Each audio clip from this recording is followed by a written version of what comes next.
Welcome. Prairies are cold at night. Come over to the fire.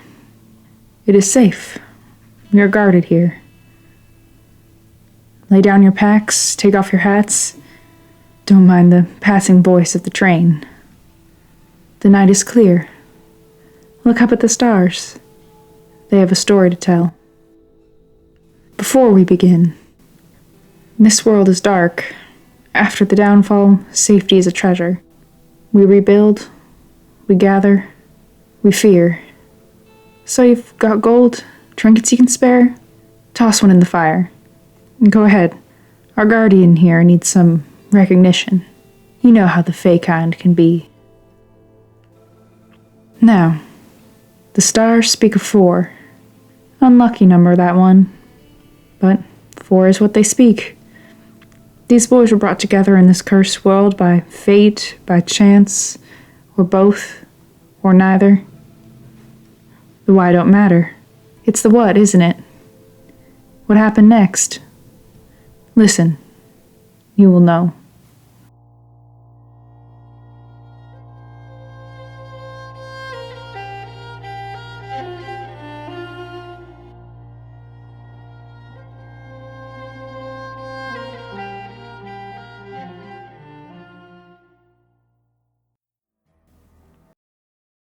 Come in.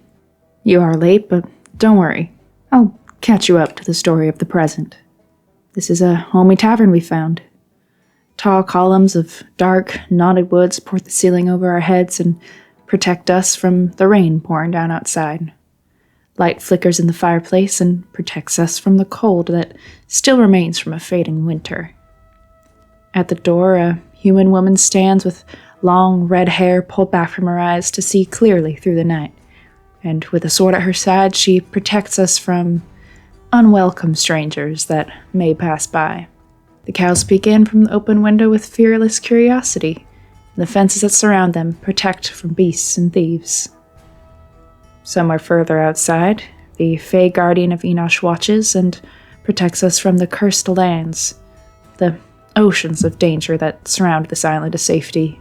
You see, 700 years have passed since the end of the downfall, or the vengeance, or the end of the past world, whatever you want to call it. And the present almost seems like a different world from the past, when the mortals of the material plane achieved greatness through their technology and intelligence. Alchemy and science brought mortals closer and closer to deityhood. But before that was possible, a mysterious and twisted power tore the world down. Surviving mortals debate the cause. Mortality's own insatiable hunger, angry Fey gods fearing competition, the natural way of restoring balance when the material plane furthered itself from the outer planes and the magic that's birthed there? Don't know, and perhaps the reason doesn't matter. The magical technology burned and fell and poisoned the earth. Wars sparked, people became twisted by greed, and the very earth became aberration. Our world was a wasteland. Downfall stretched over a century. Another 100 years passed by, few survived. Finally, before all was lost, life began to make its way back into the world as our guardians found us. It began with Titania, the ruler of the Feywilds, and Eliak, the celestial of the sun, followed by powerful archfey and stars and moons. They reopened a portal to our plane and, with their power, staved off sections of the oceans of danger to create islands of peace. We call those protective Fey kind guardians, and the land they protect we call their islands. More guardians followed suit as our people dedicated themselves to their service. People found magic again. They reconnected with the gods long cut off from our world. And, of course, they gave to their guardians in whatever way the guardians saw fit. Life is still not what it once was.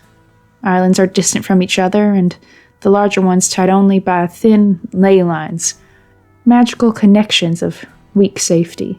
It is only in the past 150 years or so that train tracks have become tentatively established along these lines, finally bringing the peoples of present together again for exchange in the safest way possible.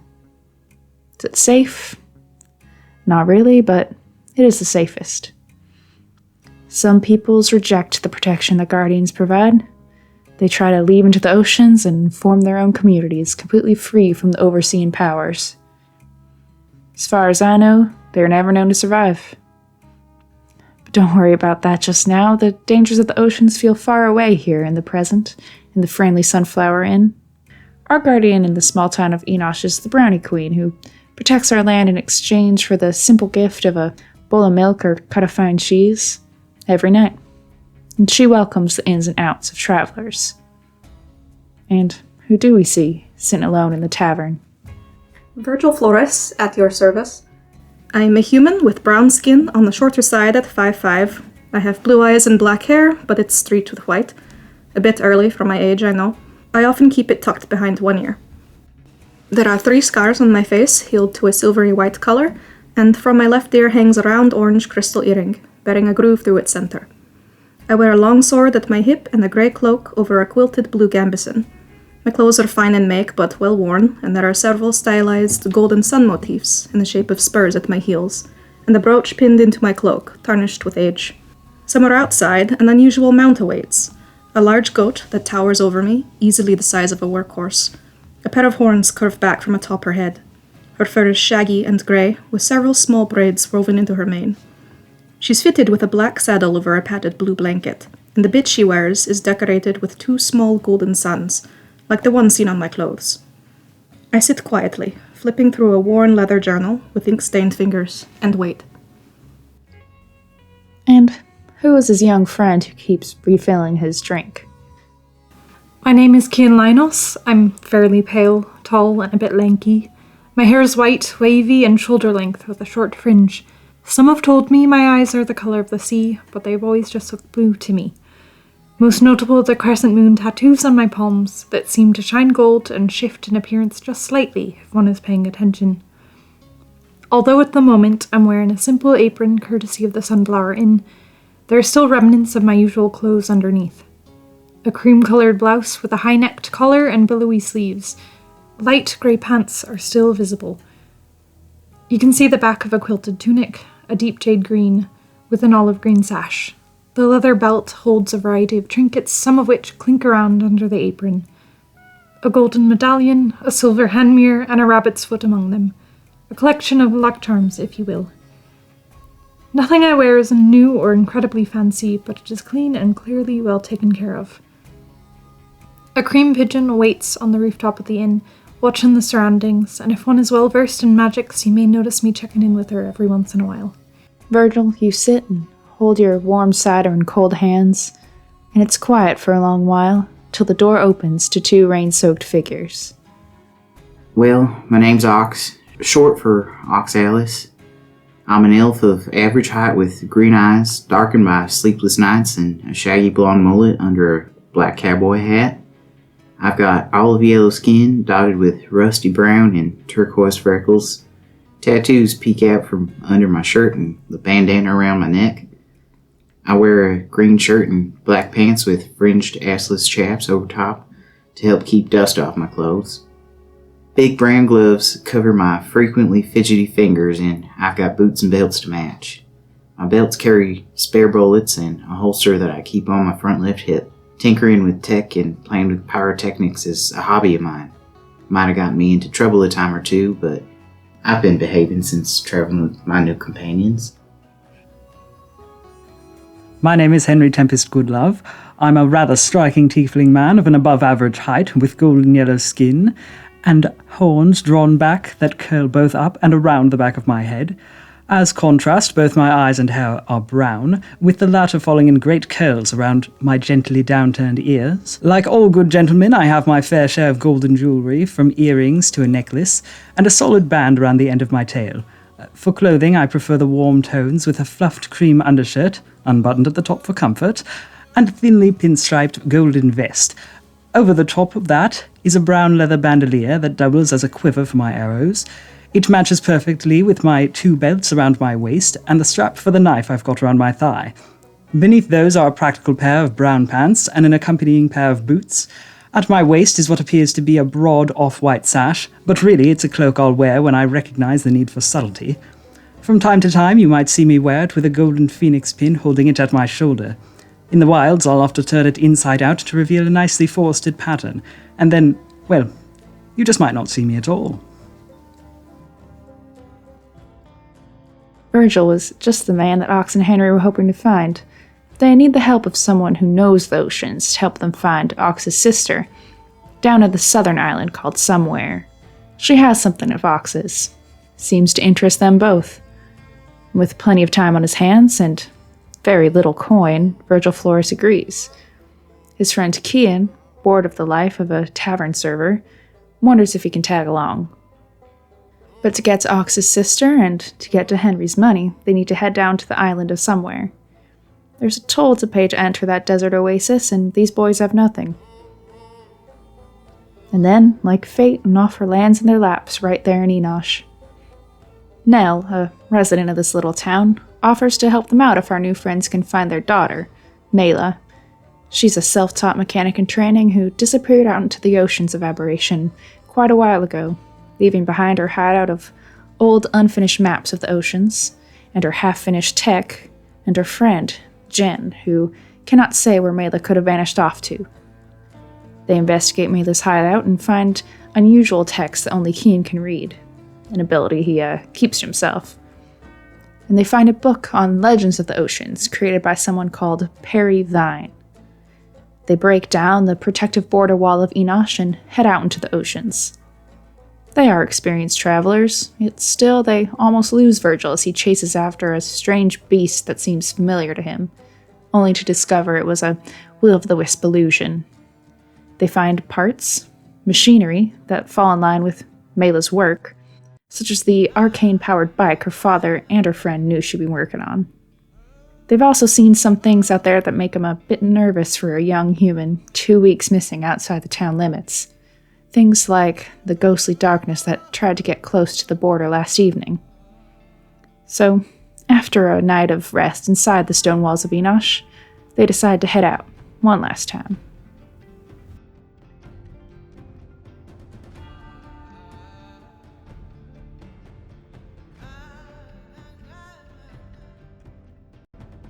So, packed up your things and decided to head out on a sort of drizzly gray morning.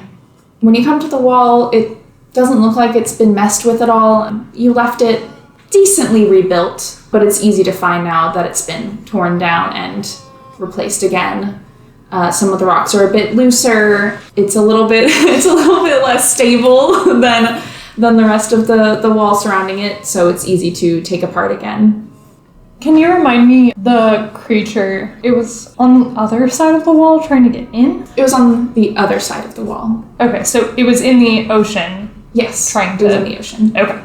All right, I think Kian starts carefully taking the wall down again. Ox will also help. It's not hard. All the rocks are very loose.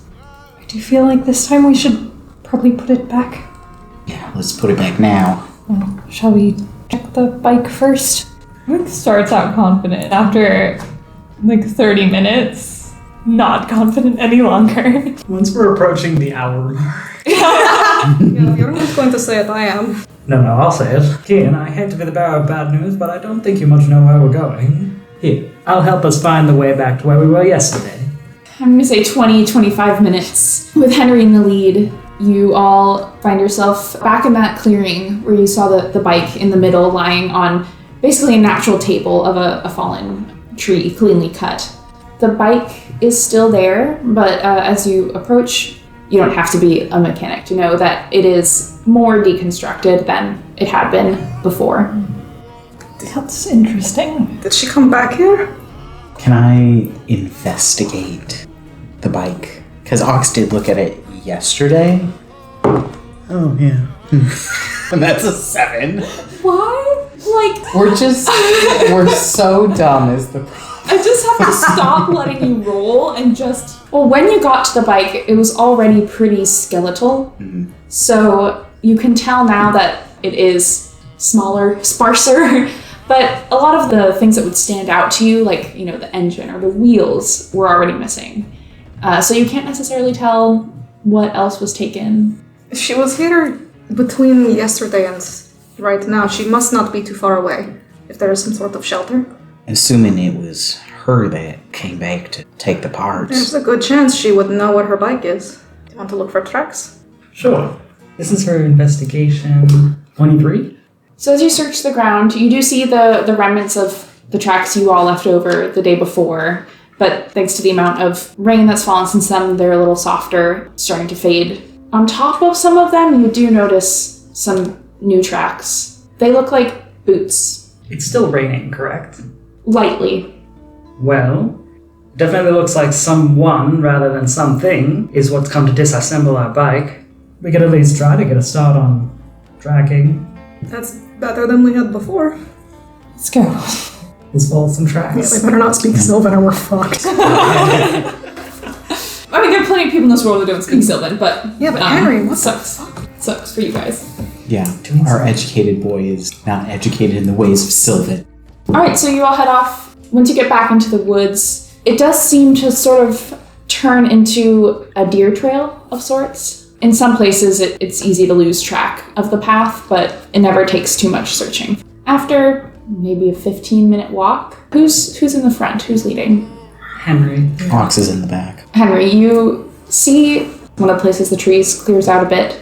Looks like a cloaked figure from behind. You can't really see their face, but they're hunched over some sort of machine. When Henry spots that figure, he would slow down a little bit to do the vibe check. Mm-hmm. There's somebody in that clearing over there. And if you don't mind me, I'm going to take the lead on this one. Hello, you over there! Doesn't wait for an answer! Even underneath all the like hooded cloak, you can see the shoulders like jump up at the sound of your voice. And the figure stands up and turns around, sort of like covering the machine protectively. You do see what looks like a young human girl, pretty tall, long dark hair. She looks kind of like Nell, who's the person who hired you. I don't mean to have startled you.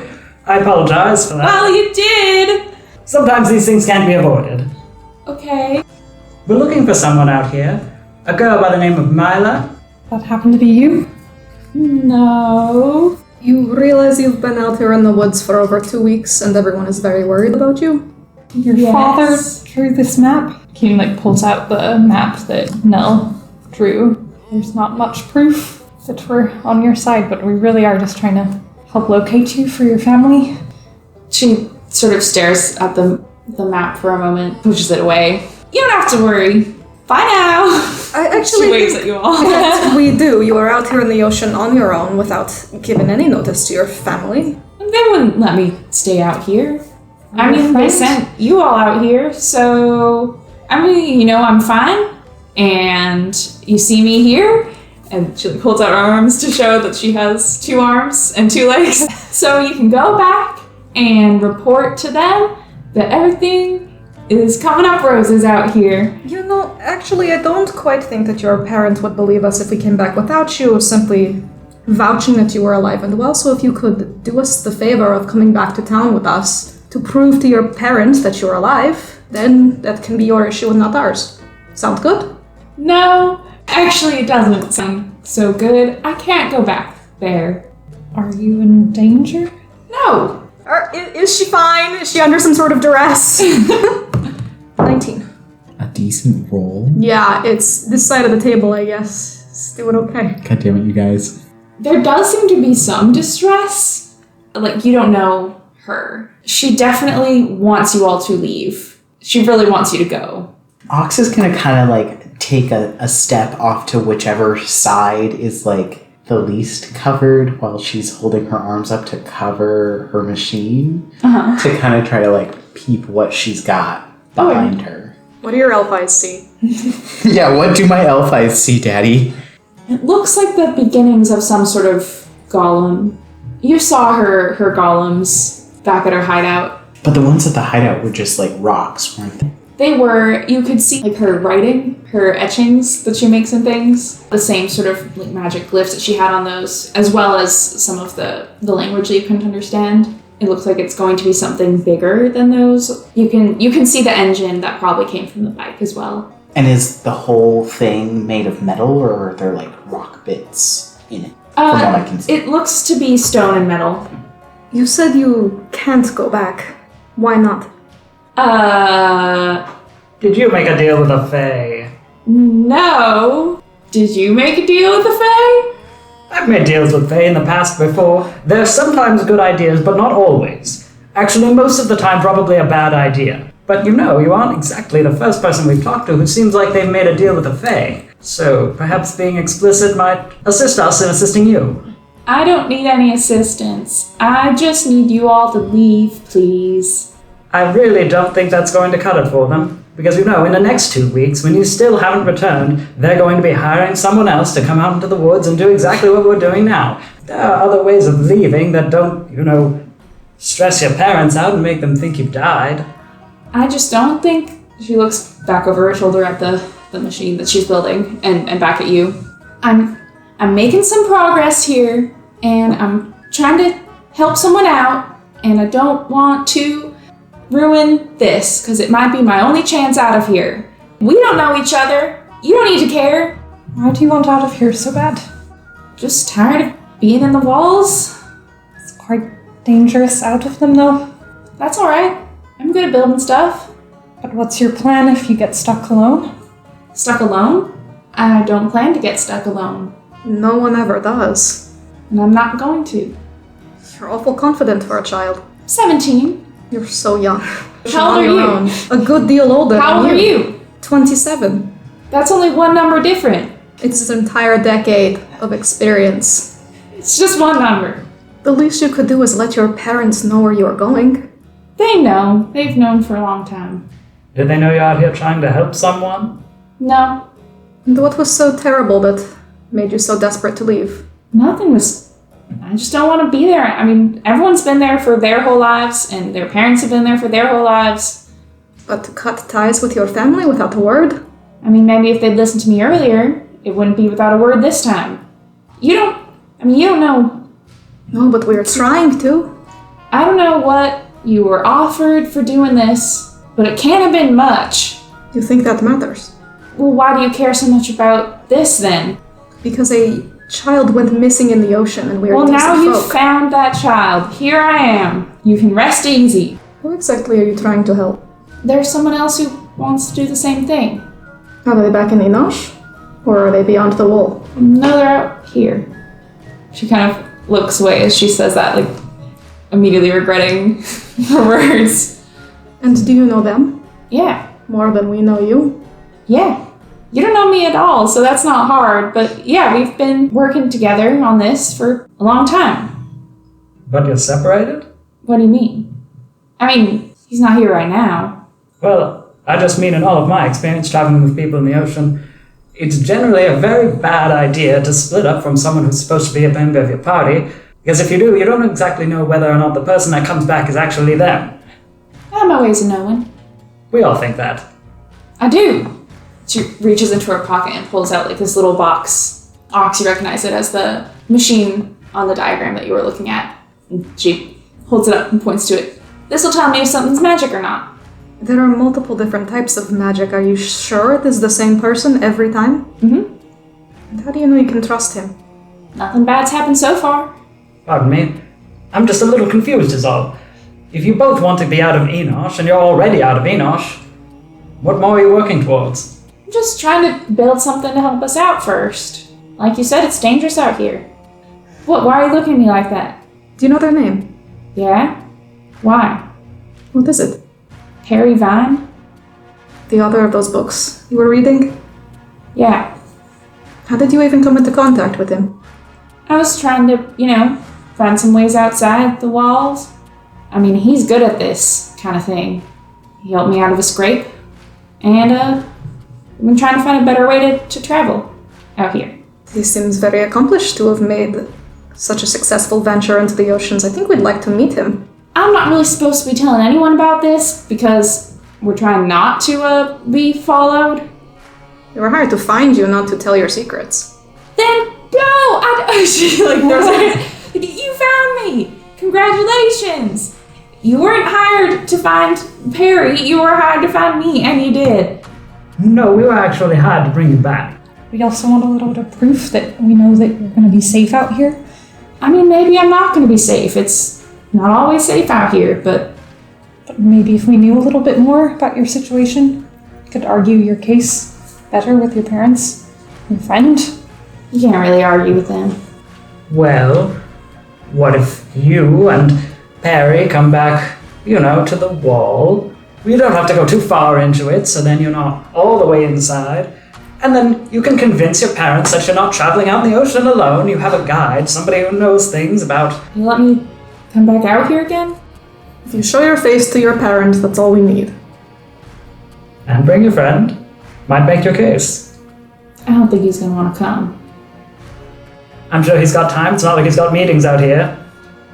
If we had just a 10-minute conversation to understand him a little bit better, we could be able to convince your parents.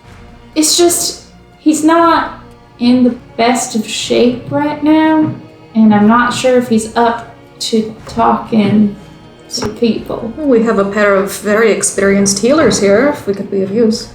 Yeah, I don't think you're experienced enough. Why don't we see what we can do? Can I talk to him first? Can I? Will you wait here for just, I don't know, 10 minutes? As long as you come back, I don't see a problem with it. She walks over and reaches in her pocket and pulls out 1 silver and holds it out to you. So you know I'll come back. And drops it in your hand. Alright. An insight check. You're gonna fucking come back, kid. You really want a silver piece that bad? 14. She's like saying it with confidence. She seems to think that's a good, it's like leaving someone your driver's license or whatever. Like, so you're gonna come back like, 10 minutes. Alright, stay here. Does she take the machine? No. As soon as she's outside, Ox is gonna approach the machine and he's just gonna, he needs to start touching it and start looking at it and he wants to get every angle of this. He wants to understand what this is. Mm-hmm. Kian sends Marigold to Yes. tail her. You sexy. Okay. You first. Investigate. Okay. Oh, that's a nat 1. Oh But don't worry. I mean, even with that, you still have your basic knowledge of mechanics. When will he get to use them? Like I said, it looks like the beginnings of some sort of golem. Mm-hmm. Pretty strong. Can take heavy hits. You do see also one of those glass, sort of like jars that can hold spores. We have the 2, with the Yeah, the mushrooms little in them. mushroom Yeah. jars. Is it that? The same sort of terrarium. There's nothing in them right now. It has an engine, so maybe a torso if we're going traditional. But it's at the beginning stages of its building right now. Kind of looks like the writing on those rocks that attacked us back at the hideout. That's familiar, which is what she knows how to do. What are the odds that she is actually talking to this so-called Perryvine, and not something pretending to be him? Well, honestly, I'm not sure if it's worse. If she's talking to some sort of fey or magical creature, or if she's talking to a deranged old man, or even a middle-aged man, or even a young man, deranged, in the ocean of all places. I don't even live in the ocean, and I regularly go into it. Either way, I'm not sure which option's worse. During this conversation, Kian, you are a bit distracted as are you watching through Marigold? He will, for the first 100 feet, he will instruct Marigold to keep going and then race back. So I'm going to take a risk and have her stay for the conversation and then try to beat Meila back. So you sort of come back to yourself as they're talking, and Marigold gets out of your range. Sorry, I just sent Marigold after her, so we should get an idea at least. Were you able to glean any sort of function from it? Is it to be a vehicle or a guard? It's kind of hard to tell. I don't think it'll be a vehicle. Maybe something more like a guard or a golem or something, like she had back at the hideout. But hard to say. She said that it was supposed to help her and this Perryvine out of here, away from here. Maybe something to help protect him. I'm quite worried, actually. Even if she's very confident in what she's doing, just letting her off on her own with a stranger. Don't think any of us are comfortable with that. I'm just curious what they stand to gain. I mean, outside of her technical knowledge, but something isn't adding up.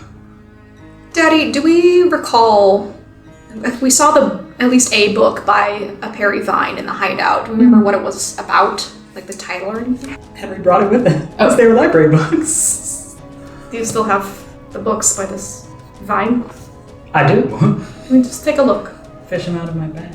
Yeah, so this is one of the few attempts you've seen to map the oceans further out from just, within a couple 100 feet of the border wall. Most maps like that, unless they're trying to track ley lines, especially if they're trying to make new railroads, they wouldn't exist. People don't really feel the need for them. But this one, it looks like it goes a lot further. They also do seem pretty old. Does it have a date or anything? Yeah, I think it makes sense it would have a date. It's from year 613. Is there any sort of foreword or about the author in the book? No. If you don't trust this person, do we force her to come back? It's not ideal, but again, she is 17. I think it is kinder to at least bring her home. If she really wanted out, she would run away again. Well, she was somewhat receptive when we suggested having a conversation and she could go back. But before we actually let her back out here or agree to anything, I'd really like to meet Perry Vine. I'm a big fan. I've got 2 books. So would I. Perhaps she's bringing him back right now. Let's say this Perry Vine is a fae masquerading. What would a fae want with what she can build? Who can say? Sometimes us normal folk can do things that fae can't. It's very attractive to them. As Henry says that, Marigold returns. She flutters down and lands on Kian's shoulder. She sends you basically what she saw. For a little bit, it's just following behind Meila from above and behind, sort of trying to stay out of sight. And Meila finds a tall, hollowed-out tree stump. There's a naturally formed door. Marigold lands on the edge of the stump and looks inside. And there is a figure in there that immediately looks up at her as she lands. He's wearing a large hat, cloak, his long brown hair. He glares up at you, or at Marigold, and then the form sort of shifts and vanishes and turns to a sort of shadow as it looks back at Meila and beckons her closer. They speak quietly. Marigold can't quite pick it up. Meila nods, and as she turns around, Marigold takes off to get to you first. All right. Just a shadowy figure. It's a little hard to tell exactly what they were. Did Meila come back alone? Meila is heading back alone, yes. Yeah. Did you see if this person looked injured? That is what Meila claimed. It's a little hard to tell with a shadowy figure. They were in a tree. We can hear what Meila has to say. But we're going to listen to her first, of course. I don't think it would be a very good show of trust if we're immediately going around her. But if she's not willing to cooperate, then, we can adjust accordingly. Hey! Meila walks out into the clearing. You talking about me? What else are we going to be talking about? She folds her arms and looks at all of you. He'll see you tomorrow. What is this exactly? She looks back at it and back at you. That's kind of supposed to be between us. You could ask him. Kind of looks like you took the engine from the bike. Yeah. She gestures at the machine. What part does he help with? Building it. Finding parts for it, putting it together, everything. It's team effort. I think what my friend Ox here is trying to say is that if you're trying to go farther out in the ocean, why would you disassemble a bike to make a pile of rocks? It's more than just a pile of rocks. I think it's going to be a bit more helpful than a pile of rocks. But our friend Ox here he seems to be rather accomplished with machinery himself. Perhaps he can help you. Really? I've built a few things here and there, mostly firearms. She steps up close to you and looks you up and down. She's actually, she looks young, but she's a little bit taller than you. Maybe you could help us. But like I said, you have to wait for tomorrow. We'll talk to you then. Do you know if after you make your way out of here like you wanted to, what's your plan? What's his plan? We don't really have one. That's the nice thing about it. We just do what we want. Just you two? Just us two for now. Hopefully we could find some others who want to join us. We could be like a traveling island. Historically, those have never ended well. Maybe they're just small. Like the two of you. Yeah, maybe you've never heard of them because it's just, maybe they don't want too much attention on them. I don't know. It's just not well documented from what I can find, at least not at the library here. You're thinking along the lines of Baba Yaga, aren't you? Yeah, exactly. Try to become strong enough to make an island of yourselves? A little one. Oh my god, this fucking kid. What happens if it doesn't work out? Like we get killed? That or close to it. Then we didn't make it. What's so bad about Enosh to you? She like just sits down on the ground, like in the mud. You can continue working on everything that you've been working on. There are other islands if this one is not to your taste. I mean, You have many years. You're I mean, still islands so are young. it's like a big jail. You have the wall around you, and you're stuck there. Unless you got a lot of money, then you can travel around. So I'm trying to find my own way. You're still 17. I've been wanting to leave Enosh for a long time. I don't see why. I just don't want to be stuck there. It's not that complicated. I'm busy. Alright? Talk to you tomorrow. She turns around and sort of just picks up like a screwdriver and like, she doesn't really start working. Would you like us to meet you in the morning, the afternoon, or the evening? I don't care. Sounds like your friend Perry cares. What is he like? Is he a morning person? Sure. Alright, then we'll come back in the morning. She just nods and starts working on something. Right? And we'll start to lead the way back to the first clearing we were at. With the bike? Yep. Okay. Ox stays in the back. Maybe we should camp closer to the wall this time. inside it or outside. I'd be more comfortable inside. But if that figure you saw last night was in fact Perivine and they come to investigate the border wall, perhaps we simply make ourselves available for a conversation. Are you worried about our ability to stay safe outside? It's much more dangerous outside the wall. It is, but I think we have proven we are all dangerous folk. I think we should take a little more precaution. It seems you a little unsettled, doesn't it? This shadowy thing. Sounds a little familiar to something I've encountered before. I just don't trust anything that's outside of the wall that might be interested. Neither do I, but I just think that it's best if we're all together inside. Our goats will be safe. well, if it's about the goats, then I suppose we could camp inside. Shall we leave it unblocked? Not sure if the wall likes that. I don't think that the Guardian really cares about the wall. Did you not feel that kind of unease when we crossed over? It didn't feel right last time. Well, if we leave the wall unblocked, we can take the place of the rocks. Be temporary rocks for the night. I'm sure the Guardian wouldn't mind having some watchful eyes. One step up from a rock, even. If that's what it'll take to convince you to go inside the wall tonight, we can leave the rocks down. If it's that important to you, then alright. Inside the wall for Ox and for Kian, and with that wall open for myself and for Virgil. A compromise. It's perfect. Compromise. You head on back to the wall. I think we'll set up camp and, I don't know, maybe we could go hunting to have something more than rations for dinner. Yeah, Henry definitely would.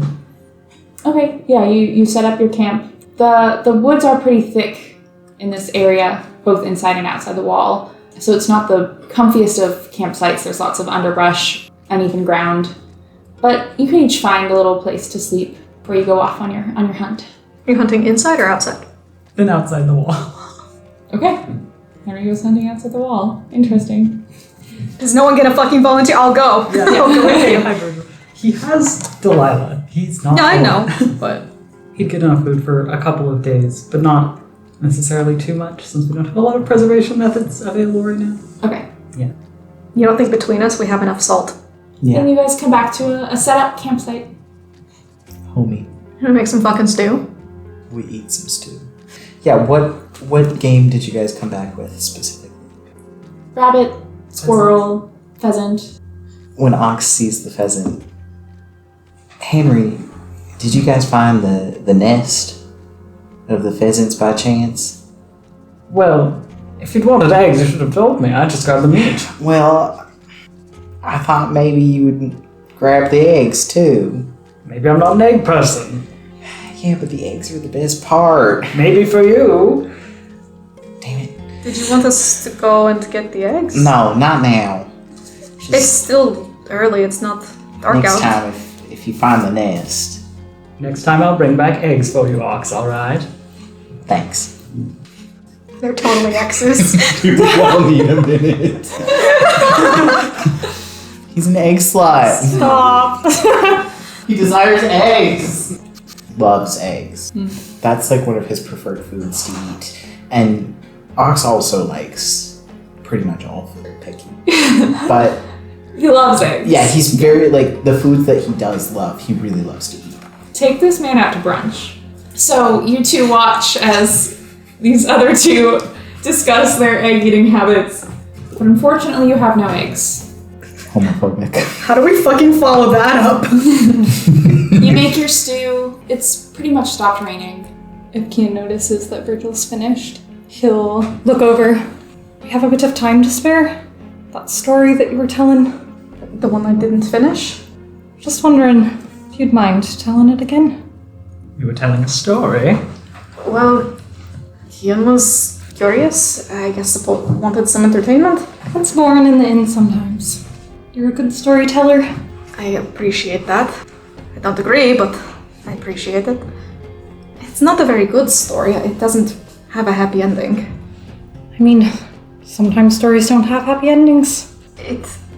Well, it is only a story I was told growing up. It's like a moral you tell to children to make them behave. Perhaps we all need moral. Maybe we could tell it to Meila. You could practice right now.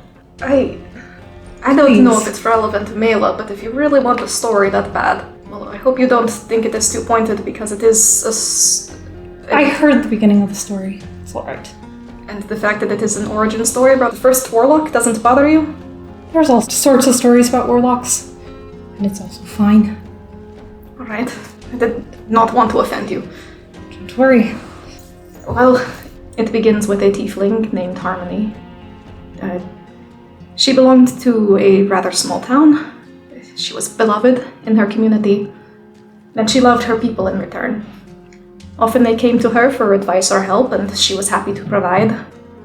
Folks from all walks of life would come to her, visit her tower, and ask for things like a blessing for a field that would produce no grain, or a spell to break a curse from a spurned lover. The people asked many things of Harmony, and she used her great knowledge of magic to fulfill every request. Then the downfall came, and her small town was at risk of being swallowed up by the oceans. So Harmony ascended the tower, and she called out for help to anyone would listen, knowing this was beyond her and even her magic. And she pleaded for the heavens to hear her and help her protect her community. The Celestial heard her cries and decided to offer its power to her, provided she sacrifice something of hers in return, because no power ever comes for free. And so Harmony cut off her long braid and presented it to the Celestial. And she was able to fight off the encroaching monsters with the power it granted her.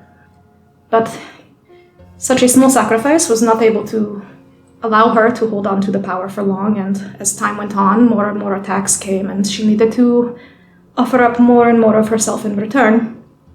And so she gave away her lovely handwriting, her singing voice, her smile, and finally, with nothing left of herself to give, she offered her soul.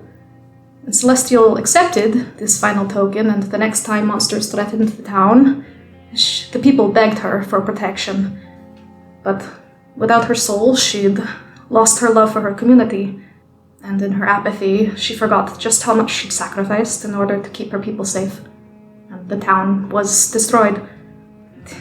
Like I said, it is not a happy ending, but my parents told me this story to, I suppose, introduce me to the fact that hubris was our downfall.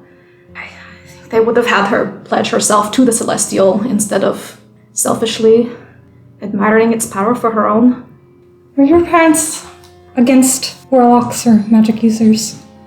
Just the idea. This one? No, I think it was more that they thought that no mortal should have such power. And instead they would have preferred her pledge herself to this Celestial and create the first Guardian, but... Did you like this story as a child? I don't think I knew much one way or the other as a child, but now I did not know. Definitely stuck with you then. It did. Why did this story in particular? I disagree with it. It's unfair that she gave everything she had and lost it all. It's just interesting that that's how they decided to present a warlock. They weren't very optimistic folk. No. Well, I'm not sure if the warlock was at fault. It's rather in line for a celestial. Well, have you met one? Not personally. Why do you think it was rather in line for a celestial? I mean, what does it matter to them? It's just one mortal. I suppose, although it may have been a great deal more than one, in the story at least, but I suppose it would be a small scale when you are so great an entity. There's always more mortals. Perhaps. But they don't always have to be bad. No, of course not. This did not strike a terrible chord with you, did it? I didn't want it to. Didn't. I just find it a little amusing. Which part of it? I mean, I thought it was kind of obvious. I did strike a deal with the celestial. You did not say it was a celestial. I mean, the type of magic. Not many warlocks can heal.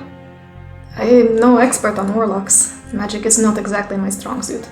Speaking of that, what exactly is going on with your fancy sword, whatever? What do you mean? It is a normal sword. Yes, but when you were fighting, there was definitely a sort of magic about that I've never really seen. That is not precisely magic in the way that you would think of it, but it is a result of my training as a Dawn Shepherd, that is all. But how does it work? Well, you know how sorcerers are able to tap into their bloodlines to fuel their abilities, their spellcraft. We were taught basically how to brute force it. And I'm able to connect with my body in so deep a way that I can convert my energy into certain effects, like the one you saw with my blade. Does that have to do with the nosebleeds? Yes, it is a technique not without its physical hardships. I would not recommend it. You can't just use your sword? Well, I could, but it would not have as much of an effect. Fair enough. It's kind of nice to stop and get to know everyone a little more. I agree. I feel like if we're gonna be traveling together for who knows how long it'll take to get to where we're going. What exactly are you hoping to find when we go to somewhere? Some information, maybe. But you don't think you'll find... Did you say you're looking for your sister? I don't think she'll be there. She wasn't last time I was there. What about whatever she took from you? Well, I found part of it in somewhere. She dropped it off at his shop. Was this thing that she dropped off? Part of my gun. What kind of shop did you have in somewhere? You say that like it's past tense. I still have a shop in somewhere. Mostly odds and ends, things I find. I do a lot of exploring, scavenging in the ocean. So is that why you know so much about the ocean and Fae? Indeed it is. I've spent a lot of time out here. Well, relative to other people. I thought you would be spending more time in Dawning. It is where your family is based. I've spent enough time in Dawning. I mean, I still go back, you know, once or twice. But to put it simply, I can understand why Meila's interested in not necessarily staying where she grew up. It's boring, tiresome. And then sometimes your family wants to take over their railroading business and it's just a drag. So you move to somewhere. It's fun, it's exciting, you can go into the ocean whenever you want. It's not like someone's going to stop you. Or maybe they do, I don't know, they haven't stopped me. But why a shop? Something, mundane? I still need money to eat food. They cut you off. No, they didn't cut me off. I could contact my parents anytime I'd like. I just don't need their help. Not for groceries. Fair enough. So we're going to go to somewhere. And what's the plan after we find that information? How long are we paying Virgil here for? Well, hopefully we can get moving pretty quickly after we get to somewhere and get some more information. I know somebody I can ask. She only had a little bit of information for me last time. Are you in some kind of rush, Kian? I'm just curious what the whole plan is. I'd like to know a little bit about the future and if I'm invited to stay. I don't think we're about to ask you to leave. I did invite myself. But you are the most capable of healing, so... It's useful sometimes. If we could all keep the blood in our bodies, perhaps. We might have a bit of an issue there. We're not keeping you from some quest or goal your patron has for you, are we? All my patron wants me to do is travel around, meet people. Hopefully doesn't want your soul like in the story, right? Our deal was much simpler than that. Are we allowed to know your deal? Seems a little personal. That's why I'm asking first. I just said that I'd be their friend. Seems a lot simpler than what I did to gain magic. Perhaps you're not asking the right people. I'm just not as good at making connections as you are, apparently. Just hoped that I knew them for a little bit beforehand. I didn't really know what I was getting into, actually. It was a bit harder to communicate before we made a deal. And now that we've made a deal, we can talk a little bit more freely. Like in your dream last night. You had a dream last night with your celestial patron? I did, actually, and I'd kind of like to thank you for it. What do you mean? I think it was just an offhand comment on your end, but we hadn't really talked for a while. And I think I was looking for an excuse, a reason to reach out. He asked me to thank whoever taught me magic after the fight the other day. So I just reached out to them. I suppose I did do that. Were you expecting them to be angry at you? I don't know what I was expecting, honestly. It's just that I was ignoring them for a little bit. It was for perhaps selfish reasons, but I think it's all good now. I didn't know one was capable of ignoring a celestial. I mean, I think if they truly wished to contact me, they would have found a way. Maybe they're just a very polite friend. I sure hope so. That's what I would think. I hope so too. I'd rather not have a angered celestial on our hands.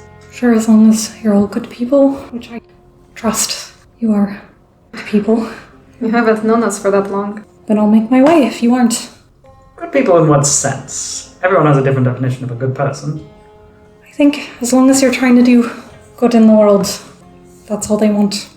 They're not invested in you, they're just invested in me, so you all shouldn't have something to worry about. Well, you're in luck then, because Ox's sister is a horrible human being, and so taking care of her is definitely a good thing. I don't think she's human, actually, but... Mortal. I don't know if she's mortal anymore, per se. I think she made a deal with a fae. It made her not mortal anymore? I don't know, it's hard to say. She's just so different. Not really herself anymore. Different in what way?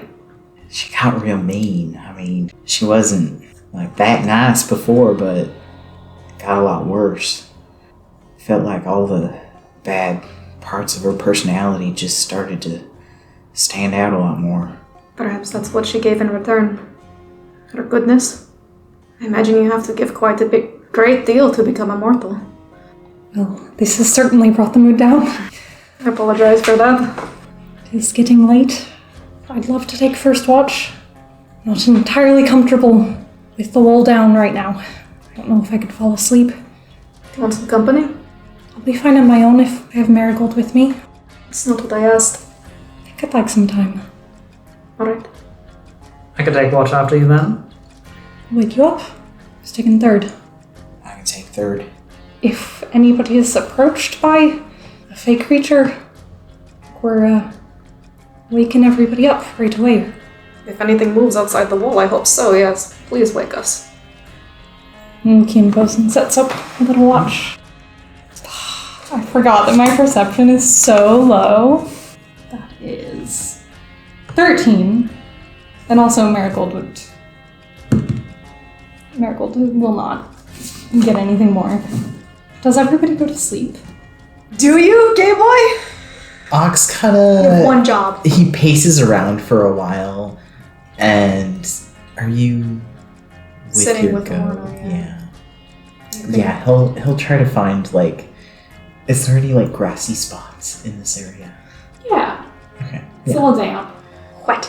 Yeah, he'll, like, lay his bedroll kind of there in a slightly less damp spot, but it's still going to be wet.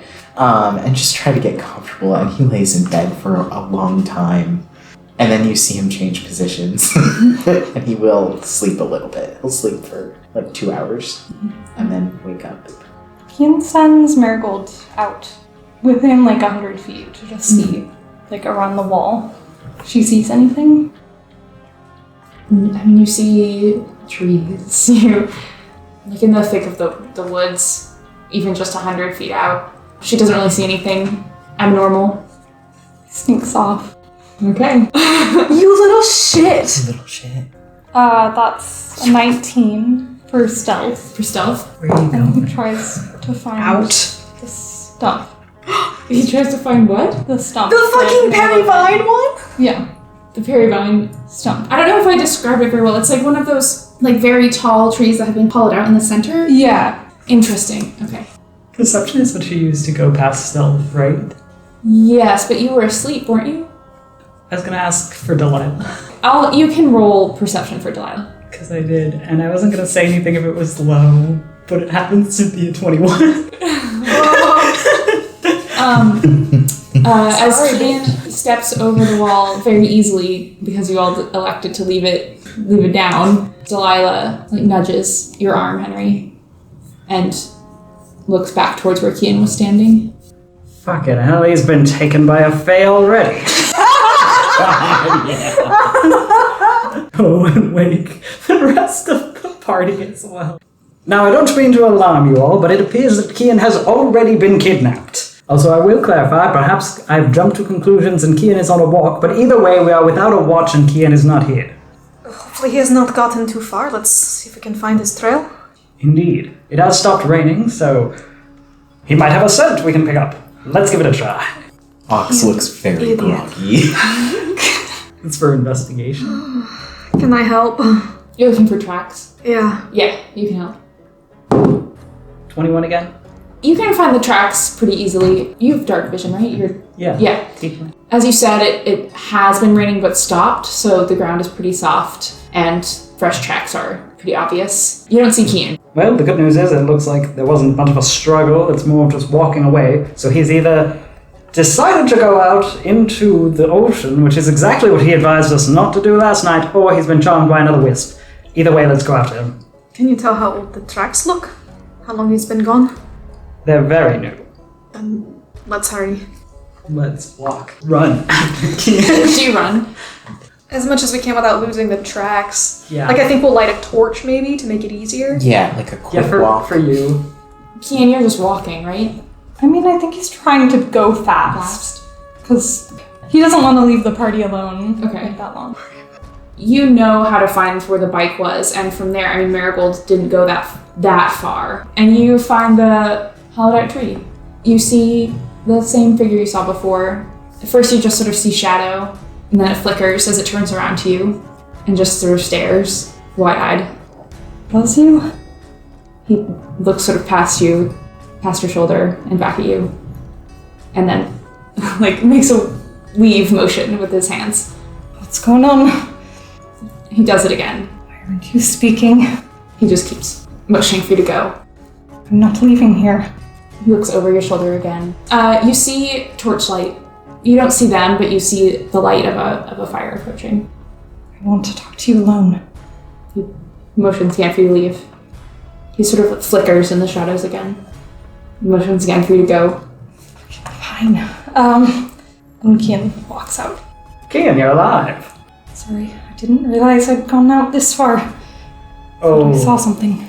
I think you do, though. Were you following something? What did you see? Thought I saw the shadowy figure. I thought we agreed to wake us if you saw anything. Just felt right to follow it. Well, we saw exactly how well that went over when Virgil did the same thing. Besides, we are very, very close to where we were speaking with Meila last night. That doesn't strike you as odd? I don't know what came over me. I'm sorry. I didn't realize that I'd gone this far. I meant to send Marigold after to wake you. Thought if I'd lose sight of it, that we wouldn't find it. Let's continue this conversation back in the camp, I think. Fair enough. I agree. Retracing your steps, you all make your way back. Perhaps we shouldn't be taking watches alone. I think not, no. It's apparently not the best idea. I thought that it would get away. I want to insight check you. Okay. You've got this. Good luck, dude. What are you inciting? So I want to see, for Kian, if you were, really just had to hustle after that boy. What's a 5 get me? Not much. But you tried. He was trying to hustle after. Afraid you're going to have company this time if you want to finish your watch. It's alright. I understand. I still don't think I can sleep. Really would be more comfortable if we put the wall back up. Did you feel charmed by this thing? Is that why you ran off? Just think it's a lot easier for the magic outside these walls to affect people when they're not expecting it. Kian, if you were charmed by this thing, there is a chance that Meila is as well. Do you feel like you are under a spell? I'm not sure. I don't know what to think about Meila. Somebody who's charmed wouldn't exactly... It wouldn't last that long. No, but I knew I'd been charmed once I broke out of it. Did you feel the same? I felt like I had to. I wasn't thinking straight. But I don't think I was charmed. I hope you weren't thinking straight. Yep. I'll keep watch with you. And we'll double up for the rest of the night. Right. Kian, when we found you, you were coming out of something. What'd you find in there? Didn't seem like there was anything. I thought I heard something. What did you think you heard? I saw movement. I followed it. It seemed like it went in there. But what did you think it was? I mean, I'm sure you know the difference between a squirrel and something else. It was a shadowy figure. Alright, well, I suppose then, however we want to break this up. We do have Ox as an asset in this department, if you're alright taking more watch time. Ox has been smoking a cigarette during this conversation. I don't think I can sleep right now. I know that you don't want me to take watch alone. Whoever wants to, go ahead. I'll stay up with you for the first watch. Right, and then I'll take 2 watches with you, Henry. Sounds good to me. Ox will pimp again and try to settle back down for bed. You can sit with Orla if you want. I'm not using her right now. Ox kind of pops up after you say that because he's already laying down. He'll move his stuff over there and nestle up. I'll sit by, the entrance of the wall and just kind of go, light a torch and, stick it in the ground. Mm-hmm. Just outside. Nothing out there hurt you, did it? You seem upset. upset for being a little foolish and leaving the group alone. I understand that feeling. But if you were charmed, it was not your fault. Perhaps not. I just don't like this feeling. The one with the wall. The one with the wall, not knowing what this shadowy figure is. You said you felt like you had to follow it? Did you feel anything else when you saw this thing? I just felt like if I didn't follow it right then, that I wouldn't get the answers that I wanted. And what answers are you looking for?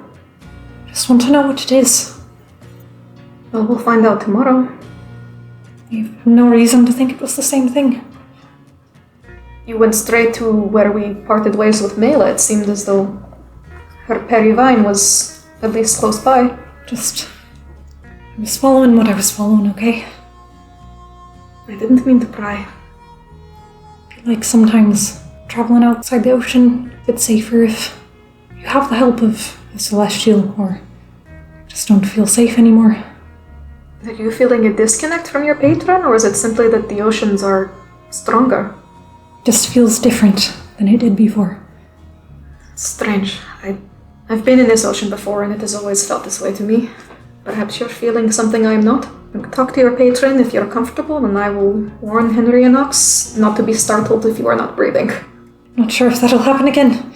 I think they would appreciate the warning. That's a fair point. I think I'll feel safer if we focus on the watch now. Alright. Then he goes and stares out into the ocean. The rest of your watch is uneventful, and you both wake up, Ox and Henry. See any more shadowy, compelling figures? Not from what I could see. We were talking, the two of us, and Kian may or may not decide to reach out to his patron again tonight to see if perhaps they have any answers. I wanted to warn the two of you that last night when he did this, it appeared as though he was not breathing whilst he was having this dream, but he seemed fine. So if we see you not breathing, you have not been poisoned and you are not dying, you're just having a conversation with a celestial. Tonight, at least. Is that normal? I'm not entirely sure. So long as he wakes up in the morning, it's fine. I did. Today. And you will tomorrow. Then we'll see you two in the morning. I'm gonna leave Marigold out here. She might fly around a bit, but I don't know, would you rather a peck on the hand if she notices anything weird? I guess, yeah. Sure. Tell her that. And goes and lays in his bedroll. And we'll curl up with Orna.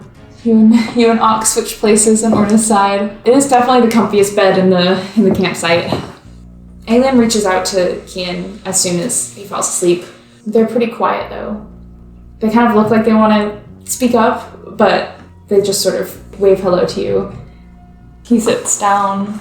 He gives them a summary of finding Meila, trying to convince her to come back home, deciding to meet again tomorrow, and they're going to try to convince her to speak with her parents. Or her father, I guess. Mm-hmm. That's pretty much it. I think he will talk about the story that Virgil told with an air of silly little story. I thought it amused me. That's all he says. Yeah. At the end of it all, they're silent for a moment. Well, sounds like you're doing good things then. I hope. Are you going to introduce me to everyone? I think I'd like to. Again, we did just meet. I mean, I'd like to see him. You sort of have to, invite me. I know we don't have much of a history of meeting people here on this plane. I don't think people normally, they're used to having conversations with celestials. It might need to prep them a bit. I can have conversations. I know you can. More worried for them. I can listen to them talk. It doesn't have to be special. I'm just listening to you talk and do the same thing with them. Don't have to ask any questions. I just think that they might be a little bit surprised. You didn't tell them about me. We've talked briefly. Well, they won't be surprised. Unless you're trying to hide something. I'm not trying to hide anything. They visibly look you up and down with sort of a raised brow. But don't say anything. Perhaps I just want I want our friendship to feel normal for a little bit. Maybe then I'll feel like I can talk to you. And we can discuss everything. And then I would love it if you would meet the people I'm traveling with. Normal? What do you mean? You said you want your friendship to be normal. Is this my fault then? It's not your fault. The dream ends there. Oh, you're pissed? You're in trouble. Henry, no. Are you gonna roll perception checks, or are you also going to run off into the... We can't just go down the list. We can't keep doing this. Now, Ox, at the risk of sounding like a complete hypocrite, I must say I'm not a fan of exhaustion.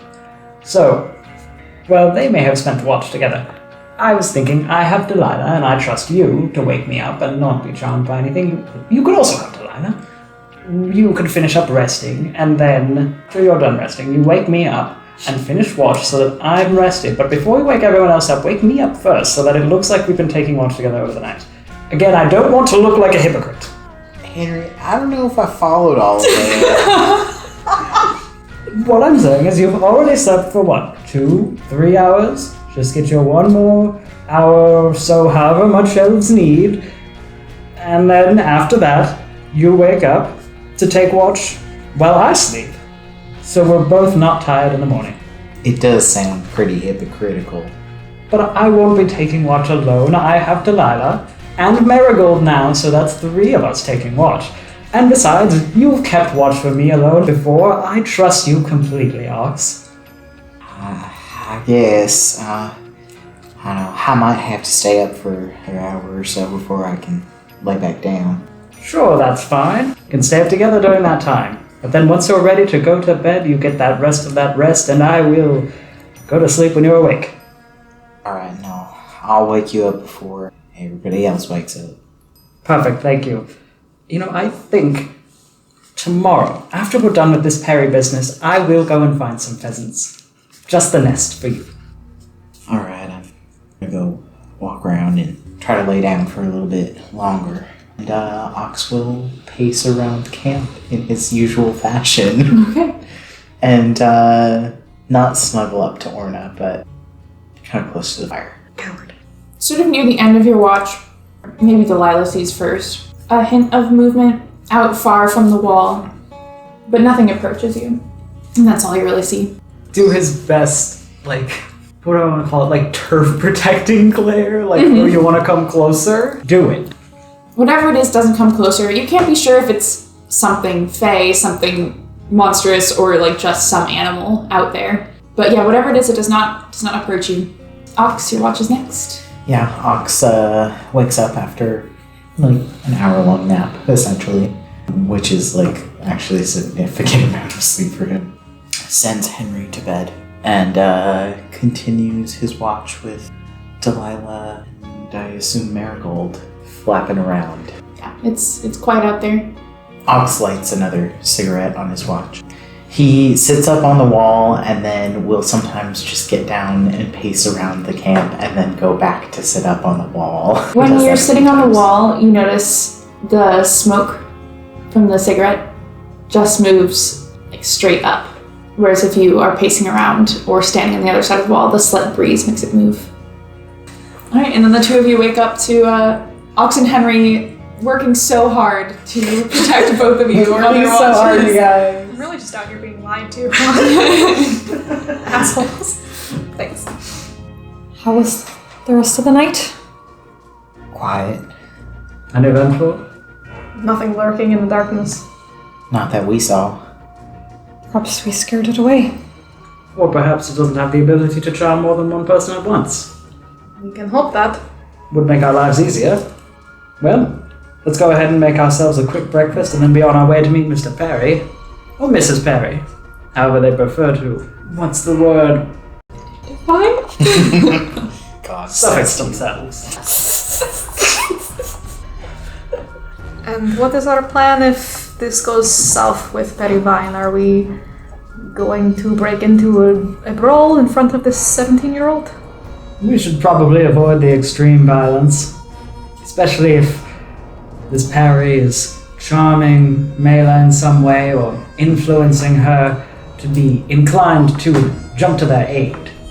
I'd hate to have to involve Meila with the brawling business. As would I, but we should prepare for the worst. Do either of you have any means of incapacitating someone without, damaging them? You can always knock them out. I think perhaps priority is trying to see what they want with Meila and convince Meila to talk to her parents. I keep saying parents, and I know we only know the father. She needs to talk to her friend. The people in her life that care about her. If worst comes to worst, we try and separate Meila from this person and get her back to town. And depending on what sort of entity Perryvine is, might be time to take care of him. But if they are just a fae, we're just gonna attack them for being a fae? No, of course not, but if they are manipulating this child for their own means, that is not something we can allow. I just think that perhaps they are fae. Meila might be hiding something from us. It might not be that she's charmed. I assume she's keeping a great many things from us. Exactly. Yeah, you guys make your breakfast and head out again. You find Meila waiting for you at the clearing that had the bike in it. She's just sitting at the edge of the stump, just sort of looking up at the sky. It's the first clear day in a while. Alright, we're here. She hops down. Y'all aren't gonna just like attack or something, are you? Not unless we are given reason. We shouldn't be given reason. We promise we will not attack first. Alright. As you start walking, she kind of slows down to stand closer to Kian. Were you spying on us yesterday? I sent my familiar after. I don't know if you've truly believed us, but we are worried about your safety out here. I believe you. You don't have to do that, though. I'm doing fine out here.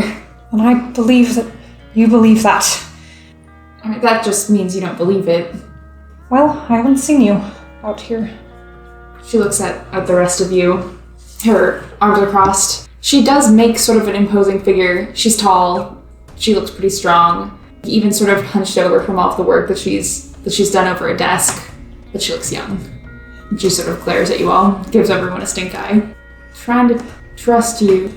And there's a reason we weren't telling anyone about this. So, be nice if you didn't spy on us. I'm sorry. I trust that you're capable. Right. But I don't know. Anyway, she's blatantly interrupting. Yeah. Like I said, he's not, he's had a hard time, alright? But ask your questions or whatever. And she goes up to that hollowed out tree that Kian, you are familiar with. You see her, speak quietly, pause for a bit. From the sort of darkness from inside the tree, you all see a older-looking, white-haired blue tiefling. He's wearing ratty but formal clothes, nice shirt and pants that have been worn down quite a bit. And he looks at you all and gives each of you a nod. What kind of horns does this do? Sort of small, straight up from his forehead. Ox is very quiet at the back. That's okay, because Henry will be one to step forward. Good morning, you must be Perry Vine.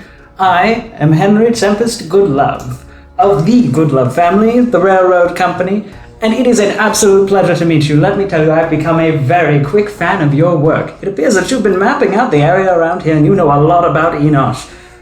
And you've been helping Meila to survive all the way out here in the ocean. That's very impressive. Yes. His voice is very quiet. He looks at Meila and back at you, expectantly. What do you guys want? Well, as wonderful as and impressive as you are, and as accomplished as you are, I regret to tell you that Meila's family thinks that she's died because she hasn't appeared back in the city in some time. And, we would just want to make sure that they know that she's alive, and that we know that she'll continue to be alive even if she's out here in the ocean hanging out with you. So we just wanted to have a nice little chat, about what you're doing out here, how long you've been out here, What's it like living on the ocean? It must be exciting every day. He just sort of shrugs.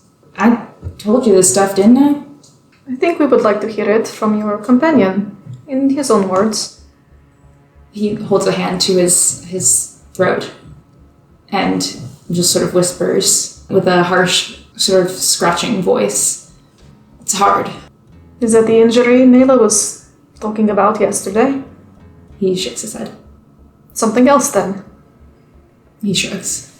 I don't want to offend you here, that is not my intention, but I think you can understand why we would be concerned about Meila's safety in your company if you are injured, as you claim.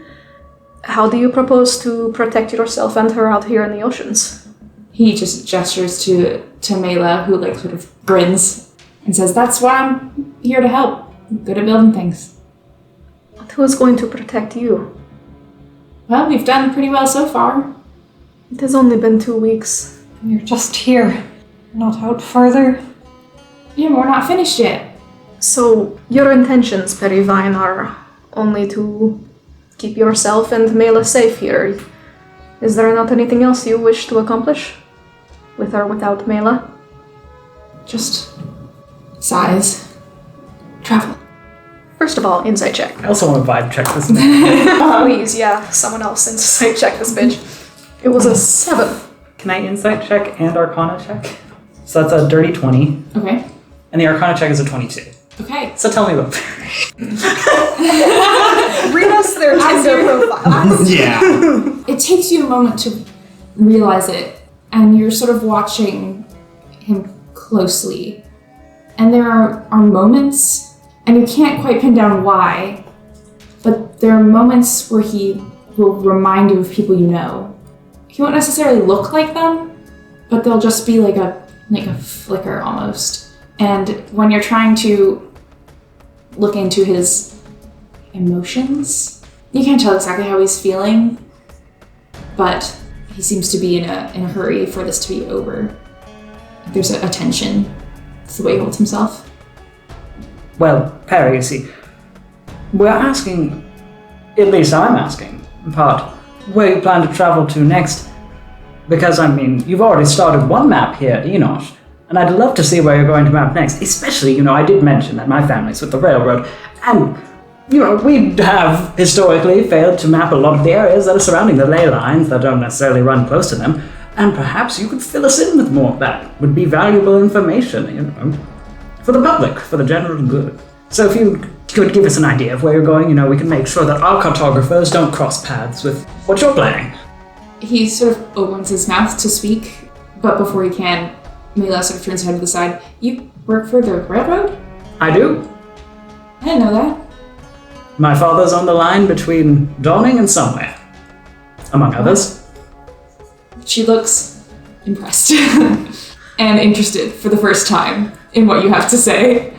Perry just sort of nods and points northward. Just straight north from Enosh? He nods. So straight up until you hit Dawning? We're not trying to go from island to island. Trying to stay out in the oceans? Yeah, I told you. No, I'm just clarifying. How old does this look? Like on the edge of elderly. And because I know we've messed with tiefling ages in the past. Mm-hmm. The other campaign. What's the expectancy of tieflings here? I think I'm still on the boat of tieflings live a little longer than humans. Yeah. So if we're all good with that, that's my DMing style. Is tieflings should live longer than humans. They're just sexy that way. Because they're they're not fate, they're devil touched, I guess. Yeah. And that should give them live longer than humans. Exactly. Yeah. Yeah, they live longer than humans. Maybe 150 years. So their age lines up with somebody who could be capable of writing these books. Yeah, sort of I think Henry was pointing out, they would have had to be exploring and learning from a pretty young age. But Meila is there right in front of you. She's 17. Is that enough? Are you still opposed to at least going to say goodbye to your friends and family in person? All right. Perfect. You can come back with us to Enosh, and then we can help you make sure your family doesn't tie you down there. Unless you want that. I'm not going to the other side of the wall. You won't step over the wall? No. Why not? They would never cross over. You think your family is going to physically restrain you? Maybe. Have they done that in the past? No. I'm not going to the other side. Well, perhaps your mentor would be amenable to coming along and introducing himself to your father. At least, so he understands the sort of folk you are out here with. She turns to look at him, and he just shakes his head, and he turns around and starts going back inside the tree. No, Virgil, he's right. He's definitely far too old to join us. I think just Meila coming along is good. She looks back and then back at you. What, right now? Your family thinks you are dead. It has been 2 weeks. I think there is no time like the present. All right, let's go then. She sort of stares at the ground, waits for y'all to lead the way. As we get a little bit further away, Kian just nudges Meila. What does Perry look like to you?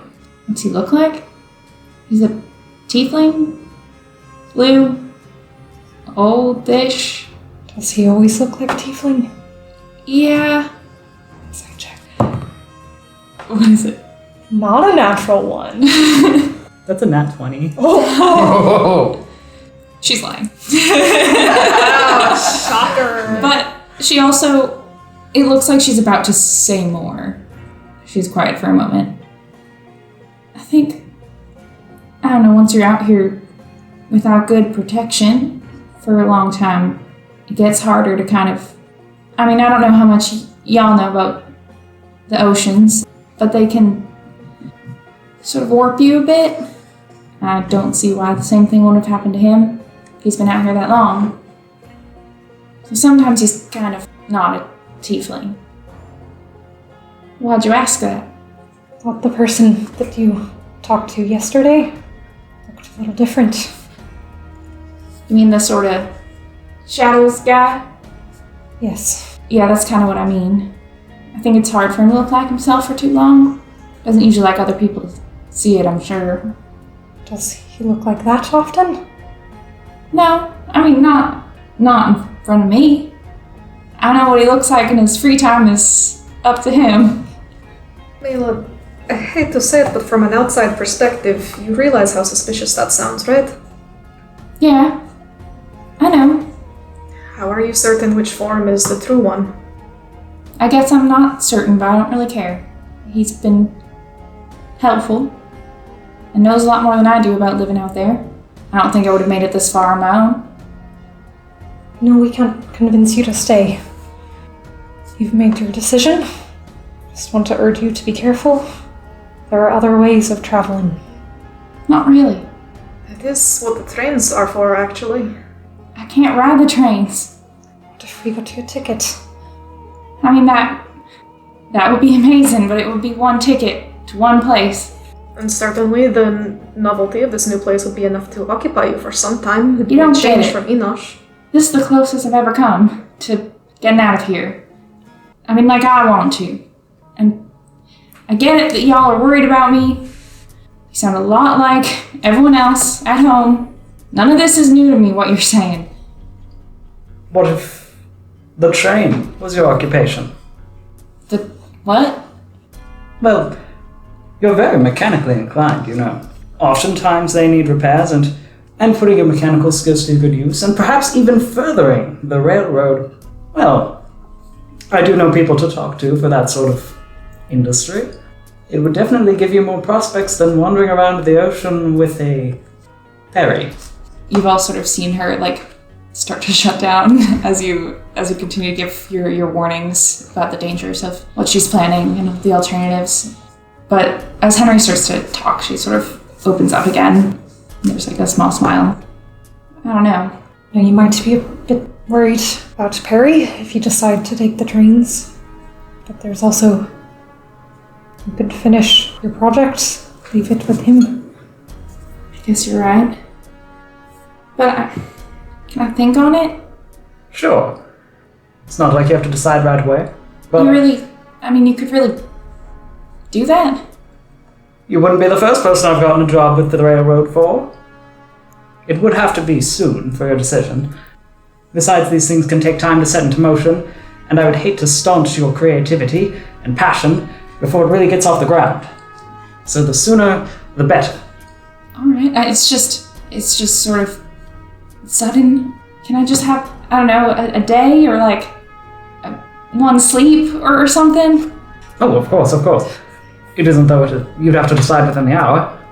Alright. Shall we set a time? If we brought your parents to the wall tomorrow, could let us all know. I can meet you there tomorrow. Are you sure that's enough time to figure out everything you need to figure out? Sure. Midday tomorrow? Alright, what, sun's at its highest? Sounds good. Okay. If I may suggest, before you come to a decision, I would make up my mind before I go about telling everyone else. The world has a way of trying to change your mind about things. Okay. It really should be your decision. It is your life. I know. I don't really like being indecisive, so I'm gonna decide tonight. Or maybe by tomorrow morning. I will. Very good. And if you need anything from us, or if you have any questions, we will be camping by the wall where you've made the break. What? Fixed it? I didn't mean that as an insult. We've also broken the wall and fixed it. So, As long as he fixed it. exactly. On the same page. Right. Well, I'll see you then. Sleep well. You too. Have a good night. Well, day and night. Both. She sort of laughs, gives you a wave, and sort of just turns back. When they're out of earshot, Kian turns specifically towards Henry. What did you think about this Perry? I'm not sure if any of you noticed it, but when I was talking to him, or even just in general, I kept getting glimpses of, well, for me specifically, my ex, which is unusual, because he is definitely not her. So... He had a striking resemblance to one of my exes. And occasionally a little bit of my father. That was a mix. But either way, it seemed as though he was trying to tap into not necessarily the look, but the feel, the mannerism.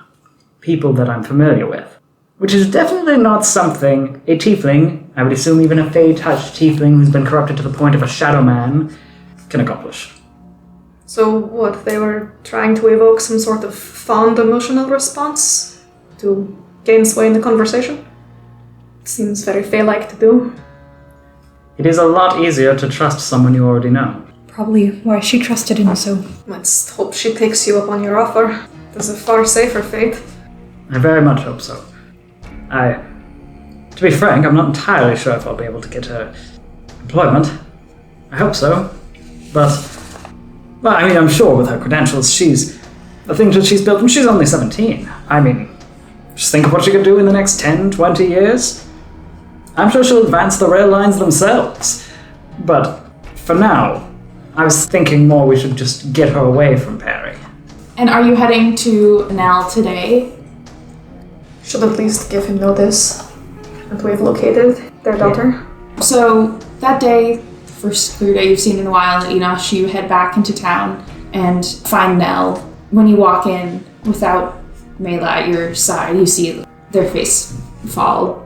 They race over to you, and Hope sort of lifts up their shoulders as you tell them that Meila's agreed to meet with you the next day. Of course, they ask where she's been, why she isn't with you now. Explain that she's been out there in the oceans and that she agreed to meet at the wall the next day. If you want to stay at the Sunflower Inn, again, there's space for all of you. You finally have a cozy night inside, and the next day you head back to the wall. You get there a little bit before midday. It's a sunny day again, and when the sun is at the highest point in the sky, you just keep waiting. About an hour later, Nell turns to you all. Where is she? And that is where we'll end tonight's session. Alright, Perry. Perry, you little bitch! Perry.